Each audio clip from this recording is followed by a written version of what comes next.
My husband hadn't lifted a finger to help with housework ever since we got married. Instead, he'd come asking for things and act like a child. Even after our daughter was born, he didn't change. When our daughter suffered from a high fever, I was frantically nursing her. I told him I didn't have time and he'd have to figure out dinner himself. He unexpectedly got mad at me. If you dare prioritize the kid over me, then we're getting a divorce. I didn't hesitate and gladly agreed to it. Too late now, if you regret it. A few days later, I received a frantic call from him, clearly on the brink of losing it. I'm Ada, 30 years old. I'm a reasonably successful children's book author. I used to be a regular office worker, but retired when I got married. At my husband's request, I became a homemaker, but I had too much free time after finishing the chores. So I decided to pursue my dream of becoming an author of children's books. I married Dean 2 years ago. We were high school classmates and reconnected at a reunion. We happened to sit next to each other, and after a few too many drinks, he inexplicably started weeping. He explained that he got turned down after proposing to his partner, who wasn't considering marriage. I couldn't leave him alone, and ended up taking care of him. We kept in touch afterward, and as I comforted him over his heartbreak, we started dating and eventually got married. We lived in a rented apartment together. Despite wanting to say we had a happy married life, reality didn't align. My impression of Dean while dating was that he was carefree and humorous. I wasn't wrong, but it wasn't entirely right either. It was only after our marriage that I realized he was a selfish, spoiled brat. He somehow never fully became a mature adult. He was pampered growing up as an only child with aging parents. Due to this background, he was excessively doted on. I began to realize this after we started living together. First off, he was very picky about food.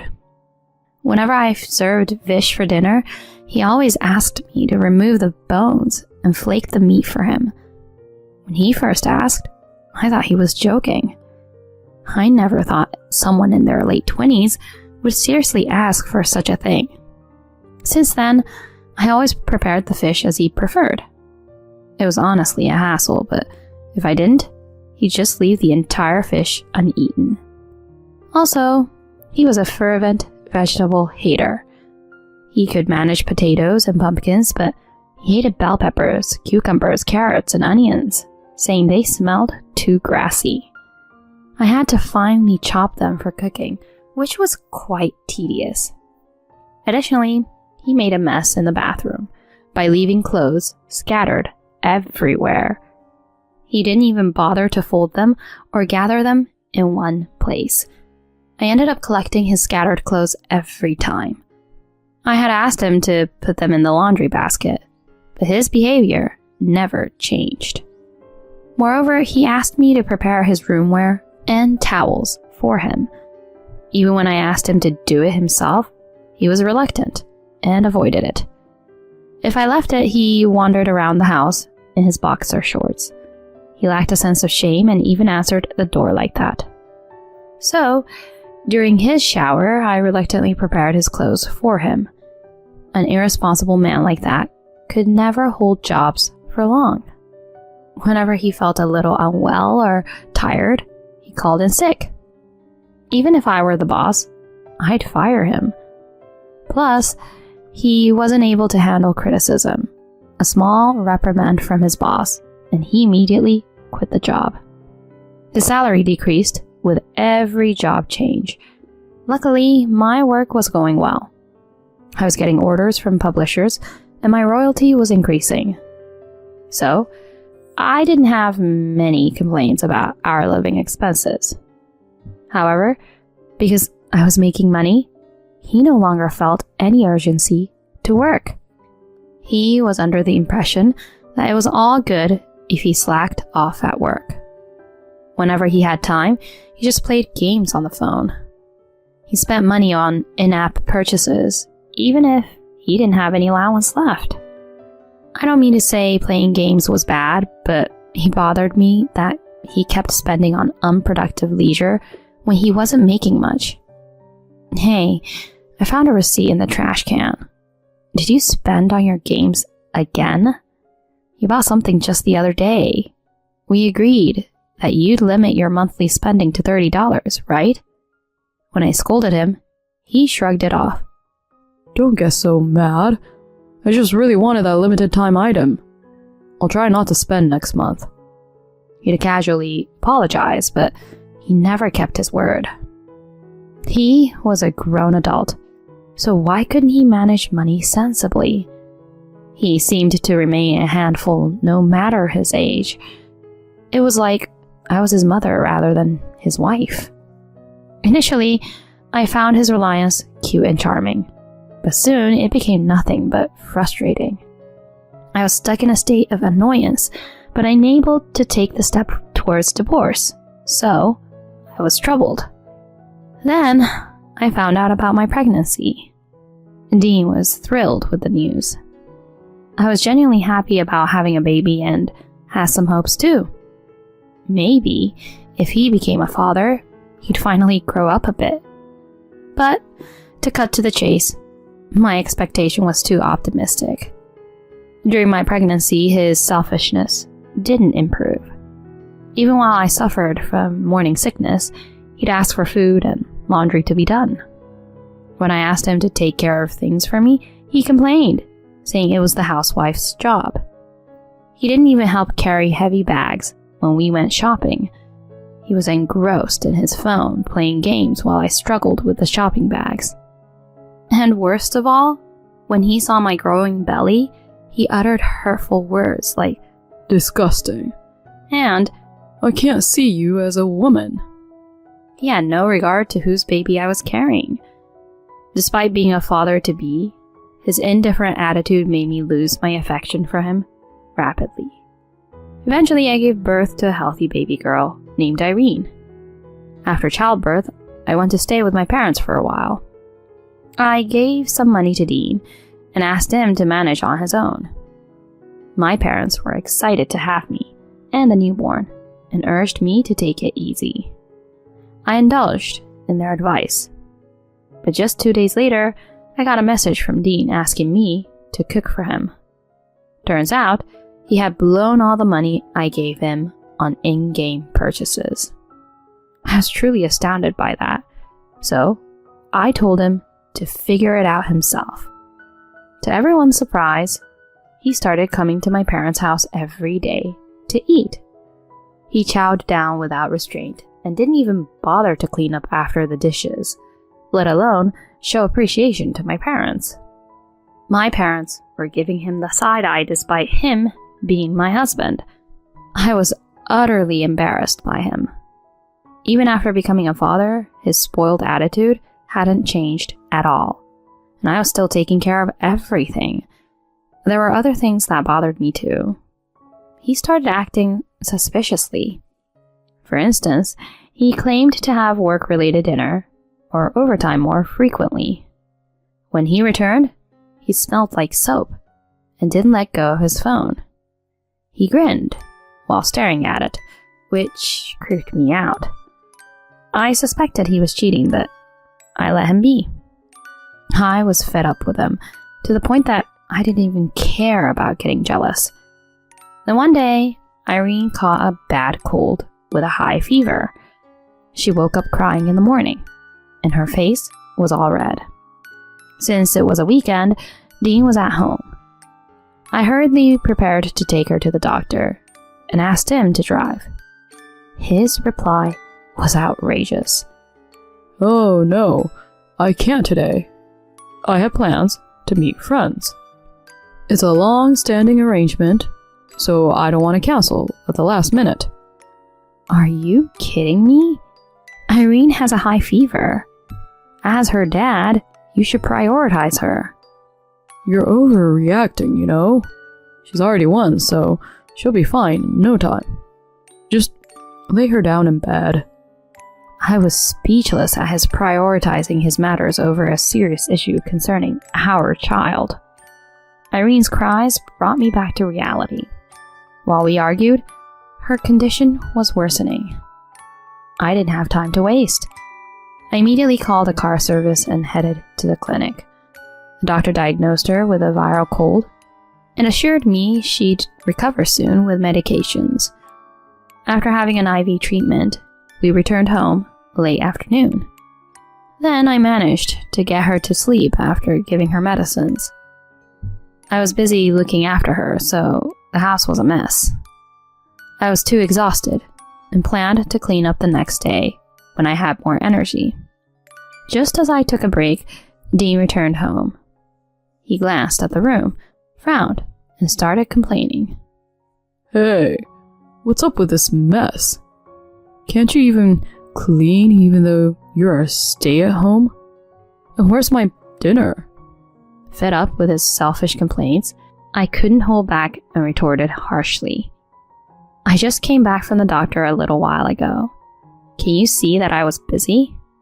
I'll clean up tomorrow. Figure out your own food. That's unacceptable. Do your duties as a wife properly. Clean the house now and get my dinner ready. I already told you no. I wasn't fooling around like you were. You're an adult. Stop being so selfish. I'm going to bed. I took Irene to the bedroom and went to sleep. The next day, when I woke up, Dean was nowhere to be seen.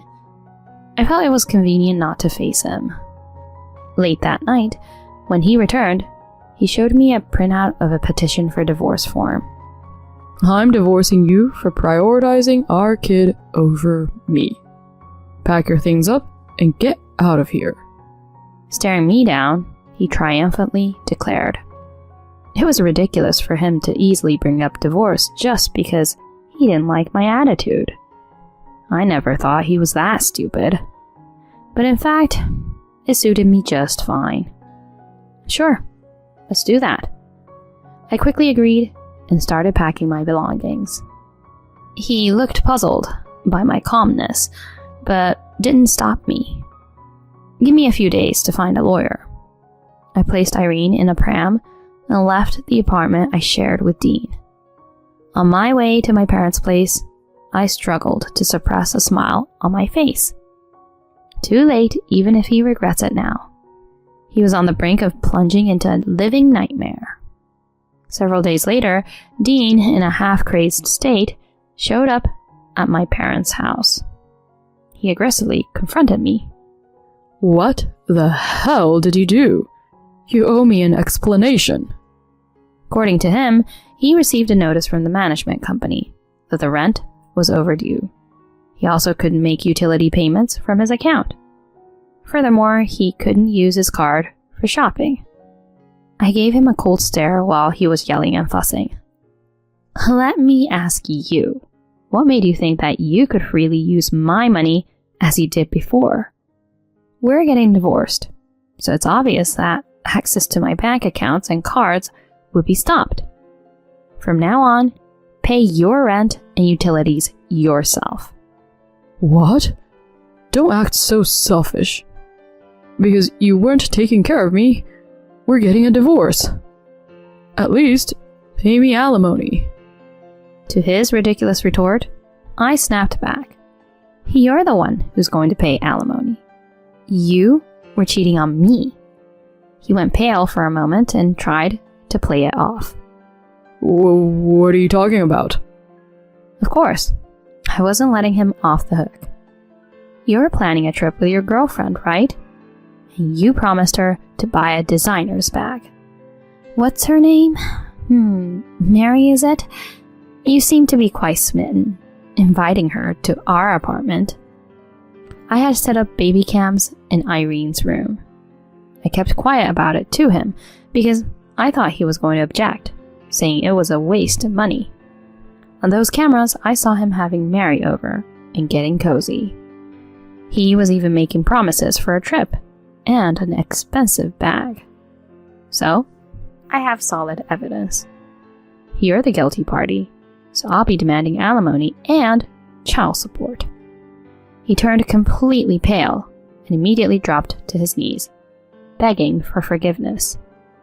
You know I don't have that kind of money. She's married too, and it was just a spur-of-the-moment thing. We won't meet again. He desperately explained, but it was just too late. You're ridiculous. Even if there hadn't been infidelity, I'd already run out of patience with your selfishness and whims. I'm not your mother. I'm sick of taking care of a grown-up, acting like a child. Please, don't be so cold. I'll say what I want now. Aren't you ashamed to make your wife take care of everything at your age?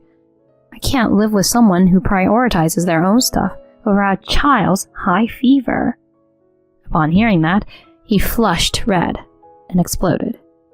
He shouted, You darn woman, and raised his fist. Suddenly, a loud voice echoed, Stop it! And my dad and brother restrained him. They are both heavyweight lifters, so restraining him was no big deal. He moaned while he had tears in his eyes. Ouch! Please let go!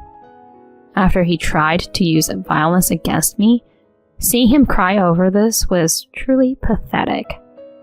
I faced him and bid our final farewell.